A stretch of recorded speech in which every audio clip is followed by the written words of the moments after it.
Hello बच्चों, कैसे हो? ठीक हो सारे? So welcome to my channel science Guru और मैं हूं आपका अपना शिवम शर्मा। तो बच्चों, आज मैं लेके आया हूं पार्ट नंबर 8, जिसके अंदर हम बात करने वाले हैं law of equipartition of energy. इस एनर्जी का जो नाम है वही इस एनर्जी की पहचान है, इस टॉपिक की पहचान है। तो लॉ ऑफ इक्विपार्टीशन साफ साफ बता रहा है, इक्विपार्टीशन मतलब कोई भी यहाँ पे मतभेद नहीं होना है, कोई भी पार्शियलिटी नहीं होनी है। जितने मॉलिक्यूल होंगे उनको सबको एनर्जी दी जाएगी, वो भी बराबर बराबर।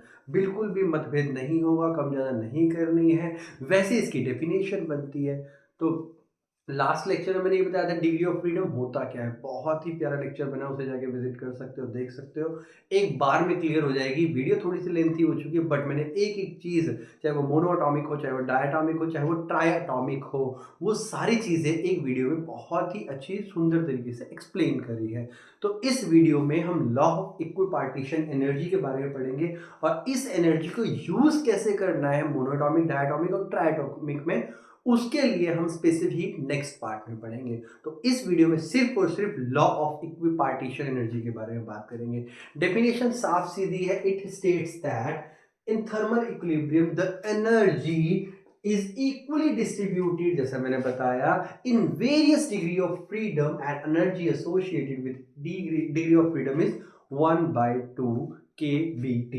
Now what is this 1/2 kBT? 1/2 तुम्हें पता है, ये kB is basically a Boltzmann constant. देखो, हर कोई भी साइंटिस्ट होता है या कोई भी फिजिस्ट होता है, वो अपने नाम पे कुछ ना कुछ पहचान छोड़ जाता है। तो यहाँ पर इस पूरे के पूरे कंसेप्ट को बोल्ट्जमैन ने बताया है, उसका बहुत बड़ा योगदान रहा है। तो बोल्ट्जमैन कांस्टेंट ने भी अपनी यहाँ पे पहचान छोड़ी हुई है।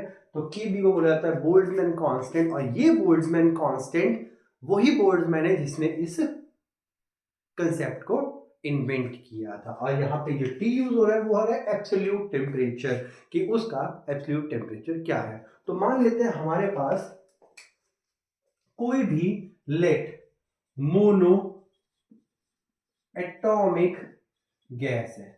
कोई भी मोनोएटॉमिक गैस होती है, उसकी डिग्री ऑफ फ्रीडम 3 होती है, और तीनों के तीनों ये सारी की सारी ट्रांसलेशनल होंगी।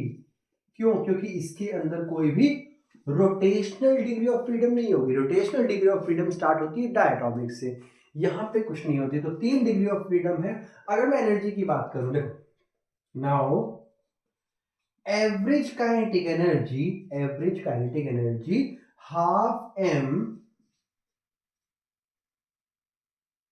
v square is equal to 3/2 kBT। ये लास्ट टाइम मैंने तुम्हें बताया था कि 3/2 kBT कहां से है। ये बेसिकली मीन काइनेटिक एनर्जी निकाली थी मैंने लास्ट टाइम। तो पूरी की पूरी गैस की मीन काइनेटिक एनर्जी कितनी है? 3/2 kBT। नाउ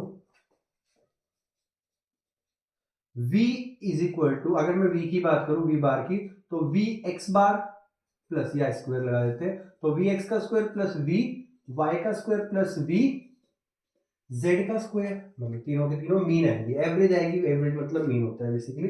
तो देखो, हमें पता है कि एक्स वाई जेड जो गैस के मॉलिक्यूल्स होते हैं वो रैंडम डायरेक्शन में जाते हैं, एक्स में भी जाते हैं, वाई में भी जाते हैं और जेड में भी जाते हैं। तो एवरेज काइनेटिक एनर्जी मैं यहाँ पे तीनों का एवरेज ही ले रहा हूँ कि कुछ एक्स में गए, कुछ वाई में और कुछ जेड में गए हैं। तो ये तीनों के तीनों वेलोसिटीज, मतलब तीनों के तीनों कंपोनेंट उसमें लगेंगे। तो अगर मैं इसको यहाँ पे पुट करता हूँ, हमारे पास आएगा हाफ एम, अगेन ध्यान देना, वी एक्स का square plus half M V Y का square plus half M V Z का square is equal to 3/2 kBT। ये है, मतलब इन तीनों डायरेक्शन में, इन तीनों कंपोनेंट जो वेलोसिटी, जो उसका एनर्जी लगी है, वो सारी की सारी 3/2 kBT होगी। नाउ अब अगर हम बात करें, ये है particular degree of freedom x के लिए, ये है y के लिए, z के लिए। सिंपल सी बात है, 3 मोशन हो सकते हैं मोनोटॉमिक गैस के, या तो x की तरफ जाएगा, या वो y की तरफ जाएगा, या वो z की तरफ जाएगा। 3 डायरेक्शन में जा सकते हैं। तो अगर x में गई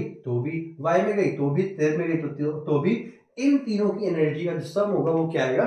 3/2 kBT। एंड ऑल्सो अगर मैं ये बोलूं कि हाफ एम वी एक्स का square is equal to half M V Y का square is equal to half M V Z का स्क्वायर, तीनों के तीनों मीन है, इज इक्वल टू 1/2 kBT। समझ आया? ये समझ आ गया है कि 3/2 kBT 3 डिग्री ऑफ फ्रीडम का है। अगर उनको तीनों में पार्ट में डिवाइड करेंगे, तीनों पार्ट में डिवाइड करने का मतलब है कि हर एक डिग्री ऑफ फ्रीडम में उसको डिवाइड करेंगे तो 3/2 का क्या बन जाएगा 1/2, मतलब 1/2 1/2 1/2, तीनों प्लस करेंगे तो 1/2 1/2 1/2 इज 3/2 kBT। तो ये टोटल एनर्जी है। तो हमारे पास सिंपल सी बात है, अगर मैं यहां से देखूं तो वहीं पे वापस मुड़ के आ जाते हैं। यहां से अगर तुम यहां पे आओ, that average kinetic energy is equal to 3/2 kBT। इतना सा कंसेप्ट है। तो जो लॉ ऑफ इक्विपार्टीशन एनर्जी कहता है वो यही कहता है। इसके अलावा अगर मैं डायटोमिक की बात कर लूं, डायटोमिक गैस की, तो डायटोमिक के अंदर मैंने तुम्हें बताया था कि दो मॉलिक्यूल होते हैं और उनके अंदर k की वैल्यू 1 रहती है लेकिन n की वैल्यू 2 रहती है, जिसकी वजह से जो डिग्री ऑफ फ्रीडम आती है वो आती है 3n-k and which is equal to 3 into 2 minus 1 3 to 6 is 5 degree of freedom. In 5 degree of freedom में से जो 3 रहेंगी वो ट्रांसलेशनल रहेंगी और जो 2 डिग्री ऑफ फ्रीडम आएंगी वो आएंगी रोटेशनल। क्योंकि ये एक्स एक्सिस पे तो खुद ही है, तो या तो ये वाई एक्सिस पे रोटेट करेगा या ये जेड एक्सिस पे रोटेट करेगा। ये मार्कर है, ये एक्स एक्सिस पे तो पड़े ही है, या तो ये ऐसे रोटेट करेगा या फिर ये ऐसे रोटेट करेगा।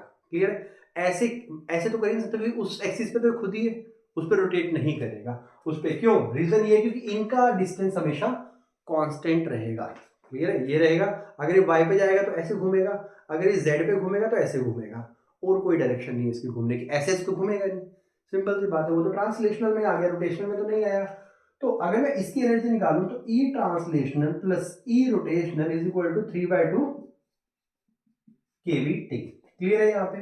नो, अगर मैं इसकी बात करूं, देखो 3 ट्रांसलेशन है मतलब हाफ m, ये ध्यान से देखना, थोड़ा सा टिपिकल में लेके जा रहा हूं, तो vx² plus half m vy² plus half m vz² plus half I Y omega Y I omega square. Basically ये होता है रोटेशनल काइनेटिक एनर्जी, जो कि हमने रोटेशनल मोशन में पढ़ा था, सिस्टम ऑफ पार्टिकल में पढ़ा था। जाके विजिट कर सकते हो सिस्टम ऑफ पार्टिकल यानी रोटेशनल मोशन पे, मैंने पूरी प्लेलिस्ट बनाई है, वहां पे तुम देख सकते हो, वहां तुम्हें मिल जाएगा रोटेशनल काइनेटिक एनर्जी का एक part. Now plus half I Z omega Z का square is equal to 3/2 kBT। ये आ गया हमारे पास। तो डिग्री ऑफ फ्रीडम यही इक्विपार्टीशन एनर्जी का जो लॉ है वो यही बताता है कि जो एनर्जी है वो इक्वली डिस्ट्रीब्यूट होगी। अगर इसी में ट्राइएटॉमिक में बात करें तो ट्राइएटॉमिक में भी ऐसे रहेगा। ट्राइएटॉमिक में क्या होएगा बेसिकली, अगर मान लेते हैं अगर नॉन लीनियर स्ट्रक्चर होगा, एक सेकेंड मैं इसको इरेज कर देता हूं। एक तो होता है लीनियर, अगर मैं बात करूं ट्राइएटॉमिक के लिए, एक तो होता है लीनियर और एक होता है नॉन लीनियर, दोनों फर्क है। देखो लीनियर क्या होता है बेसिकली कि 3 मॉलिक्यूल एक ही लाइन में है, तो इस केस में 2 लिंक बने, एक ये रहा और एक ये रहा, मतलब k की वैल्यू 2, लेकिन n की वैल्यू कितनी आएगी 3। इस केस में नॉन लीनियर स्ट्रक्चर कुछ ऐसा रहेगा ट्रायंगुलर टाइप। इस केस में अगर k की वैल्यू देखें तो 3 आएगी और n की वैल्यू भी 3, क्योंकि नंबर ऑफ पार्टिकल 3 है और लिंकेज कितनी है वो भी 3 है। तो अगर मैं यहां पे बात करूं तो डिग्री ऑफ फ्रीडम के लिए 3n-k विच मींस 3 - 2, तो 3 3 9, 7 डिग्री ऑफ फ्रीडम आ गया।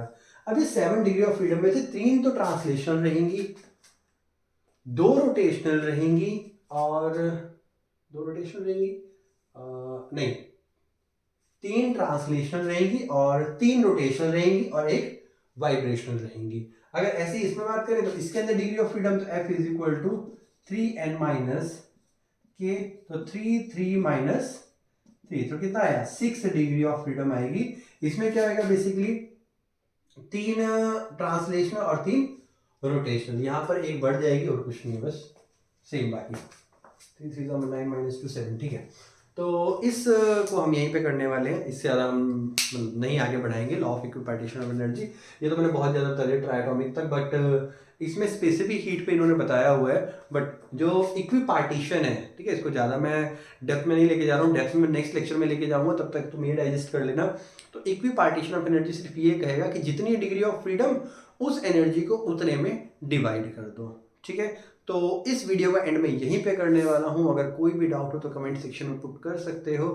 अगर और कोई वीडियो चाहते हो तो कमेंट कर दो, मैं वो वीडियो तुम्हारे लिए रेडी कर दूंगा। फिर मिलते हैं अगली वीडियो में, तब तक के लिए ध्यान रखिए और पढ़ते रहिए।